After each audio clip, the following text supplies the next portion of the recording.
قاضی فائز عیسیٰ کی video viral ہونے کا معاملہ جو ہے یہ واقعہ اصل میں دیکھنا چاہیے. واقعہ کیا ہے اور واقعے کو اگر آپ دیکھیں تو یہ ایک نہایت قابل اعتراض، نہایت قابل افسوس واقعہ ہوا ہے. آپ اس بات کو ذہن سے بالکل نکال بھی دیجئے. قاضی فائز عیسیٰ جو ہیں ان کا عہدہ کیا ہے، وہ اس وقت چیف جسٹس ہیں پاکستان کے سپریم کورٹ کے. یہ آپ بات ایک لمحے کے لیے نکال دیجئے. پروفیشنلی دیکھیے کہ ایک اچھی عمر کا آدمی، ان کے داڑھی کے بال سفید ہیں، وہ اہل خانہ کے ساتھ ایک بیکری میں گیا ہے. وہ بیکری میں گیا ہے تو جو بیکری میں کام کرنے والا وہ ملازم ہو یا بیکری کا مالک ہو، پروفیشنل ایتھکس اس کے لیے یہ ہیں کہ وہ ملازم جس بات کی تنخواہ لیتا ہے وہ کلائنٹ کو سرو کرنے کی تنخواہ لیتا ہے، بدتمیزی کرنے کی تنخواہ نہیں لیتا. اچھا، بیکری کا مالک بھی اگر یہ کام کرے تو وہ اپنے پیشے سے، جو کہ تجارت ہے یا اس کی بیکری کی پروڈکٹس کی جو سیل وہ کر رہا ہے، وہ اپنے پیشے سے یعنی بدترین سلوک اپنے پیشے کے ساتھ کرتا ہے، پیشہ ورانہ اخلاقیات کے ساتھ کرتا ہے. یعنی ایک آدمی کلائنٹ جو بیکری میں آیا ہے وہ اس انڈرسٹینڈنگ کے ساتھ آیا ہے کہ وہ ایک بیکری جا رہا ہے جہاں اس نے جا کے کچھ ادائیگی کرنی ہے اور اپنی مرضی کی کچھ اشیاء خریدنی ہے. وہ وہاں اس لیے نہیں جا رہا کہ اسے اپنے کسی فیصلے کا جواز دینا ہے یا بحث کرنی ہے. یہ اس سے یعنی اس فائدہ اٹھاتے ہوئے اس کی موجودگی کا ایک ملازم اگر یہ بدتمیزی کرتا ہے جو قاضی صاحب کے ساتھ ہوئی، یہ بالکل اتنی ہی بری بات ہے، یا اس کی مثال ویسے ہی ہے جیسے کوئی پولیس والا وردی پہن کر کسی بھی شہری کو موقع پر پکڑ کے خود سزا سنا دے. یعنی جس طرح سے وہ قانون توڑے گا، اس طرح سے اس ملازم نے، بیکری کے ملازم نے اپنی پیشہ ورانہ جو اس کی ذمہ داریاں تھیں ان ذمہ داریوں کو توڑا، ان اصولوں کو توڑا. جس کام کی وہ تنخواہ لیتا تھا اس سے آگے بڑھ کے اس نے بدتمیزی کی. اس حوالے سے بھی دیکھیں تو یہی یہ بہت برا واقعہ ہے. اچھا، اب اس پہ آپ ایڈ کر دیجئے کہ وہ chief justice supreme court of Pakistan ہے تو یہ مزید بدتمیزی کی. یعنی یہ ایک افسوسناک واقعہ ہے. اس پر افسوس ہی کیا جا سکتا ہے. لوگ اسے وائرل کیوں کر رہے ہیں؟ اس کے دو پہلو ہیں. ایک پہلو تو اس کا یہ ہے کہ وہ لوگ جو بدتمیزی، گالم گلوچ، الزام تراشی کے رویے کو اپنا چکے ہیں، اور یاد رہے کہ یہ رویہ یہ بنیادی طور پر ایسا نہیں ہے کہ پہلے بھی کوئی فرشتے پاکستان کی سیاست میں بستے تھے، لیکن ہائٹ، یہ عروج نہیں تھا بدتمیزی اور گالم گلوچ کو، جو کہ پی ٹی آئی لے کر آئی ہے. عمران خان نے یہ رویہ اپنے کارکنوں کو سکھایا. 5th جنریشن وار نامی ایک پورا پروجیکٹ لانچ کیا گیا. اس کے یعنی ایک پوری فورس ان پروفیشنلز کی، نوجوانوں کی، ایمیچورز کی تیار کی گئی. ان کو بدتمیزی، جھوٹ سکھایا گیا کئی سال، اور اس کے بعد اس جھوٹ کو کامیابی ملی. یعنی وہ جھوٹ ایسا نہیں ہے کہ وہ جھوٹ بولنے والے شرمندہ ہو گئے، بلکہ ان کو کامیابیاں ملی. ٹیلی ویژن ہو، دوسرا کو میڈیا ہو، تو اس سے ایک رویہ پروان چڑھا، جھوٹ کا، بدتمیزی کا، ہٹ دھرمی کا، جہالت کا. تو وہ رویہ جو ہے وہ پورے سماج میں، پورے معاشرے پر اس کے بڑے گہرے اثرات مرتب ہوئے. یہ ایک نتیجہ، ایک تو وجہ یہ ہے اس طرح کی ویڈیو وائرل ہونے کی کہ دوسرے کی توہین کر کے، اس کی ذاتی انسلٹ کر کے، کیچڑ پھینک کے، گالی دے کے اس کا لطف لینا، اس سے پلیجر لینا، دوسرے کی تکلیف کو دیکھ کر انجوائے کرنا، بیسیکلی یہ ہے. تو یہ رویہ ظاہر ہے. یعنی میں نے آپ کو وائرل کیوں ہو رہی ہے اس کی ایک وجہ تو یہ 5th generation war, P T I کا جو انٹروڈیوس کرنا ہے کلچر، ایک وجہ تو یہ ہے. اس کی ایک دوسری وجہ بھی ہے، اس کو بھی نظر انداز نہیں کیا جا سکتا. دوسری وجہ یہ ہے کہ ہماری جو لوگ ہیں، ہماری جو قوم ہے، اس کی اکثریت کے لیے زندگی گزارنا ایک بہت امتحان بن چکا ہے، مصیبت بن چکی ہے، سزا بن چکی ہے. آدمی معاشی اور مالی تنگی وہ اپنی جان پر سہ لیتا ہے، لیکن والدین کی دوا کا معاملہ، علاج کا معاملہ، اولاد کی فیس کا معاملہ، کپڑوں جوتوں کا معاملہ، شریک حیات جو ہیں ان کے مسائل، گھر کا خرچہ، بل، یہ جب روزانہ کی بنیاد پر لوگ مریں گے، چھوٹی چھوٹی خواہشوں کا اپنی قتل کریں گے. مثال کے طور پہ بجلی کے جو بل کے ریٹس ہو چکے ہیں، بہت سے گھروں میں چائے کے ساتھ اب چیزیں آنا بند ہو چکی ہیں. بہت سے گھروں میں کھانا ایک وقت کا بننا بند ہو چکا ہے. بہت سے گھروں میں اب جو جس طرح خریداری پہلے ہوتی تھی کپڑوں جوتوں کی، وہ اب نہیں ہو پا رہی. تو روزانہ کی بنیاد پر وہ اپنی خوشیوں کا قتل کرتے ہیں. یہ ہماری اکثریت کی کہانی ہے، بہت بے بسی کی کہانی ہے. تو وہ جو اکثریت ہے ہماری معاشی بدحالی کا شکار، جن کے ساتھ ناجائز طور پر ظلم ہو رہا ہے، وہ ظاہر ہے پھر ایک اجتماعی رد عمل کی ایک کیفیت ہوتی ہے، نفسیات ہوتی ہے کہ وہ کام جو ان کا دل کرتا ہے کرنے کو، یعنی وہ بدتمیزی ہو یا ان کے نزدیک جو اس نظام کے کرتا دھرتا ہیں، وہ ان پر خود اگر کچھ نہیں کہہ سکتے تو جو دوسرا کوئی کہہ دے تو پھر وہ اس کو سیلیبریٹ کرتے ہیں. اس کے اندر اس کا تعلق کسی سیاست سے نہیں ہے, اس کا تعلق کسی پارٹی کی, سیاسی پارٹی کی بیکنگ یا اس کی مخالفت سے نہیں ہے. اس کا تعلق جینون ہے. وہ کوئی بھی نظام ہوگا, اگر ان کے معاشی حالات یہ رہیں گے تو یہ رویہ موجود رہے گا. انفارچونیٹ ہے بٹ ریالٹی ہے. دیکھیے, برطانیہ اور پاکستان کی سوسائٹی کو میں نے ظاہر ہے بدلتے ہوئے دیکھا ہے. میں پہلی بار برطانیہ 1988 میں گیا تھا. اب اس بات کو تقریباً 36 سال ہو چکے ہیں, اور مجھے وہاں رہنے کا بھی اتفاق ہوا. پرویز مشرف کے دور میں 7 سال سے زیادہ میں وہاں رہا. پھر اب جب میں نے بچوں کو وہاں داخل کروا دیا تو 3 سال میں وہاں پھر رہا.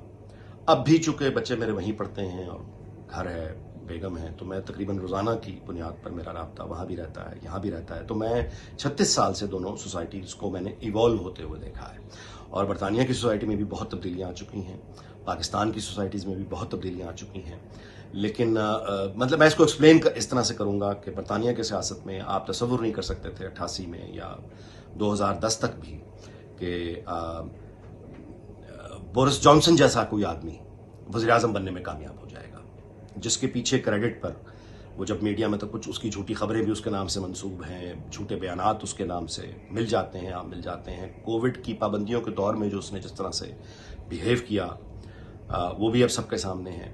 تو سوسائٹی وہاں بھی بدلی ہے, ایک نفرت وہاں بھی کامیاب. نائجل فراج ایک ایسا کردار ہے برطانیہ کی سیاست کا جس کے بارے میں کوئی سوچ نہیں سکتا تھا 2000 میں یا 2001 میں کہ یہ کبھی کوئی اس کو سنجیدہ کوئی لے گا برطانوی سیاست میں. لیکن وہ آج اس حد تک لوگ اس کو سنجیدہ لے رہے ہیں کہ ممکن ہے کہ وہ وزارت عظمیٰ کا یعنی امیدوار اب وہ بن چکا ہے ریفارم کا, جو پارٹی کا وہ کرتا تھکتا ہے. تو وہاں بھی تبدیلیاں آئی ہیں, مگر وہ ایک میچور سوسائٹی یہ ہے تعلیم کے اعتبار سے. تو وہاں یہ لہریں مقبولیت کی, پاپولزم کی آتی تو ہیں, لیکن ان کو باقی یعنی جو نظام ہے اور سوسائٹی ہے وہ مل کر اس کو شاک آبزرورز ان کے اتنے مضبوط ہیں کہ وہ اس کو برداشت کرتے ہیں. میں اس کی مثال دے دیتا ہوں کہ لندن کے جو میئر ہیں صدیق خان, ابھی حال ہی میں جو الیکشن ہوا براہ راست ووٹوں کے ذریعے جو الیکشن لندن کا ہوتا ہے, اس میں ان کے خلاف ایک جھوٹی مہم, نفرت پر مبنی ایک جھوٹی مہم چلائی گئی کہ یہ لندن میں انتہا پسندوں کی حوصلہ افزائی کریں گے, یہ لندن میں دہشت گردوں کو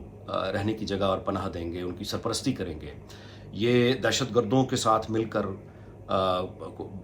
شریعت کا کوئی نظام لانا چاہتے ہیں, نظام کو خطرہ, برطانوی نظام کے لیے خطرہ ہے. اس طرح کی بہت سی فیک آڈیوز بنا کے وائرل کی گئی ان کی الیکشن کمپین کے دوران. لیکن اس کا نتیجہ یہ ہوا کہ 2 دفعہ وہ پہلے میں میئر رہ چکے تھے لندن کے, اور عین ممکن تھا کہ وہ تیسری دفعہ الیکشن نہ جیت پاتے, کیونکہ 2 ٹرمز کے بعد عام طور پہ لوگ اکتا جاتے ہیں. لیکن وہ تیسری بار بھی لندن کا میئر کا براہ راست ووٹروں سے الیکشن جیتے, اور ان کے ووٹرز نے آ کے کہا, جو کہ یاد رہے کہ ان کے ووٹرز میں یہ لندن میں 400 سے زیادہ زبانیں بولی جاتی ہیں. تو آپ اندازہ لگا لیں قومیتیں یعنی بھانت بھانت کے لوگ ہیں, چینی ہیں, ویتنامیز ہیں, عرب ہیں, پاکستانی, بھارتی, بنگالی, یورپین, رشین, مطلب یہ ساری قومیتیں, انگریز تو ہیں ہی, ظاہر ان کا ملک ہے.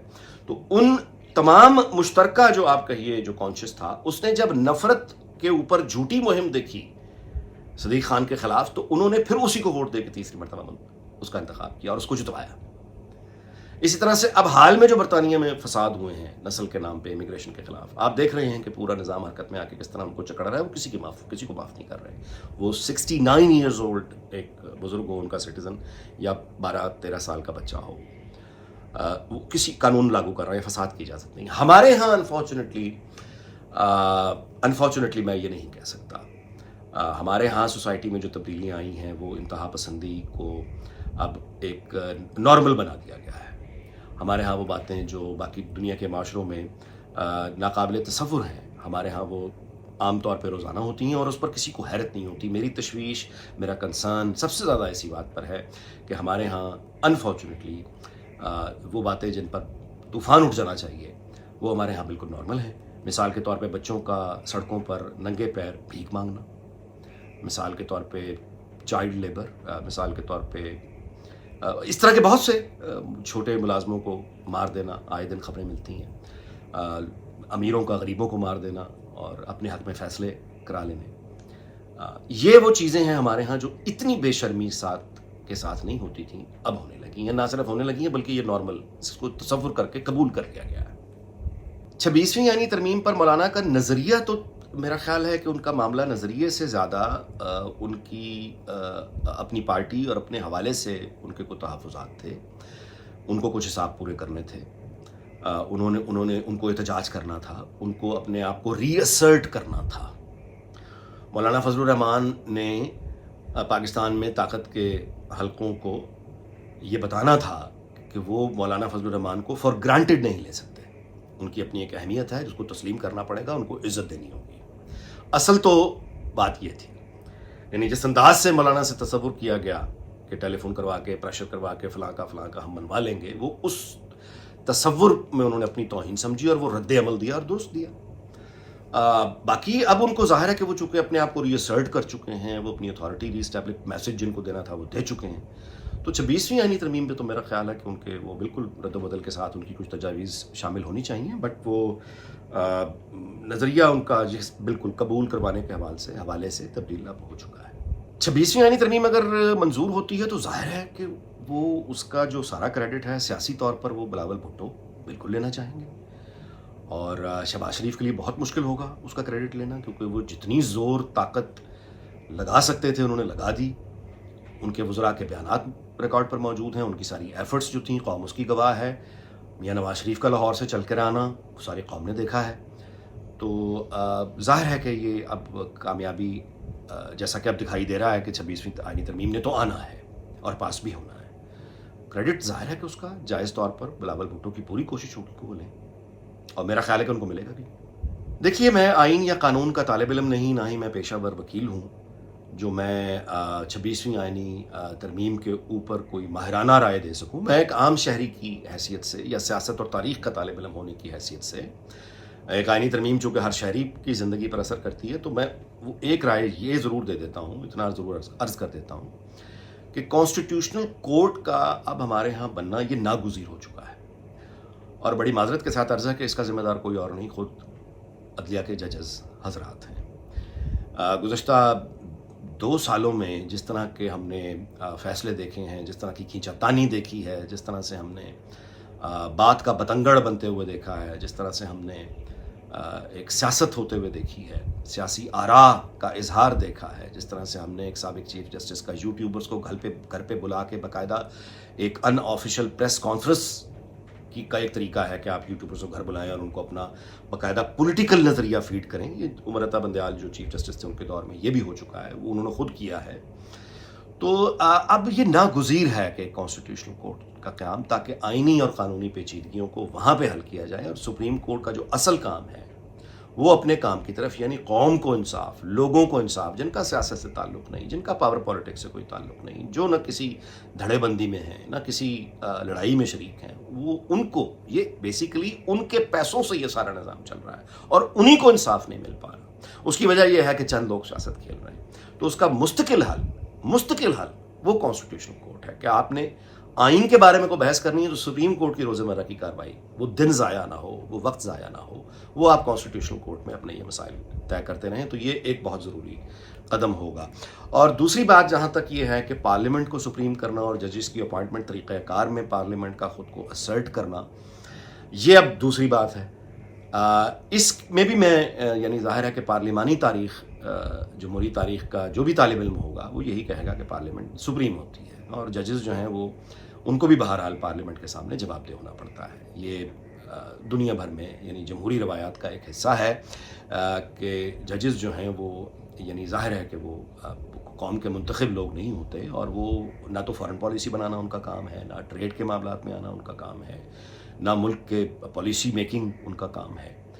تو اس لحاظ سے 26ویں آئینی ترمیم جس میں کانسٹیٹیوشنل کورٹ کا وعدہ ہے یہ بہت ضروری ہے, اور پارلیمنٹ جو ہے اس کی سپریمیسی قائم کرنے کے لیے جو بھی تجاویز پارلیمنٹ مناسب خیال کرتی ہے ان کی اکثریت, وہ بہرحال سپریم ہے. اب ہمارے ہاں مسئلہ کہاں بنتا ہے کہ وہ پارلیمنٹ کو ہی جھوٹا کہا جاتا ہے کہ یہ لوگ چونکہ دھاندلی سے آئے ہوئے ہیں لہٰذا ان کے پاس یہ حق نہیں ہے. اچھا, اب یہ ایک دوسری ڈبیٹ ہے, یعنی اس میں وزن ہے بات میں اس کو یہ نہیں کہہ رہا کہ یہ بے وزن ہے, بالکل درست بات ہے, بالکل درست بات ہے, مگر اس کا مطلب یہ نہیں ہے کہ آپ ایک الیکشن میں ہوئی دھاندلی یا 2 الیکشن میں ہوئی دھاندلی کو لے کر مستقل بنیادوں پر نان الیکٹڈ لوگوں کا یہ اتھارٹی دے دیں، وہ بے شک جوڈیشری کے ہوں یا کسی اور طبقے کی نمائندگی کرتے ہوں، ان کی آمریت بہرحال اس خرابی کا کوئی حل نہیں ہے، علاج بھی نہیں۔